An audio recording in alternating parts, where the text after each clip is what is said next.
Topography Part 2. So this is known for some time, and then this is done. September 28, 1995, the day my mom died and my soul tried to leave. But I was wearing a long sleeve and it got hung up on the cuff, so I grabbed it and stuffed it in my ear.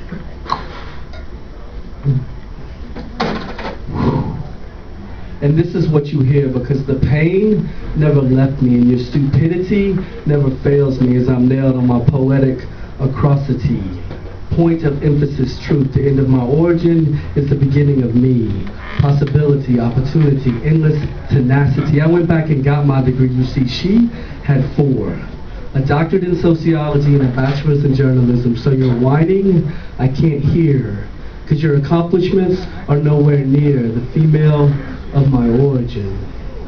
I began to bleed and realized that people outlive in large tumors. My grandmother lived to be 100. I buried her in 2009 next to my grandfather who died before I was born.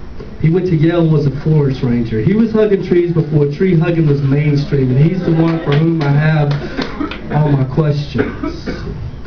I began to fade, and past opens elastic tunnels.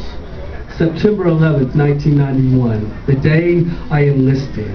I dropped out of planes over fire drop zone. I wore the same patch as Jimi Hendrix. So when I stood in the corner of Haight and Ashbury waiting to meet my sister who was given up for adoption, I understood the symmetry between beauty and pain.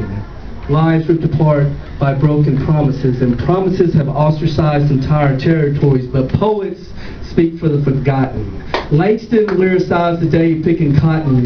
Giovanni brought the inner city black female to white suburban libraries. Plath gave horns to the scorn to rip the hearts of the offenders. Levine brought the working man's wrench to your forehead and blooded you into recognizing a day of work in Detroit factories.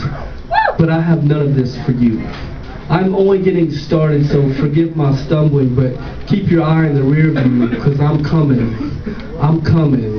I want every word to matter. I want my consonants and vowels to be bombs and torpedoes that make your brain bells ring like you just slammed 2 grams of meth into your tattoo-covered vein and you're jittering from poetry instead of chemicals. Your destination is not for me to know.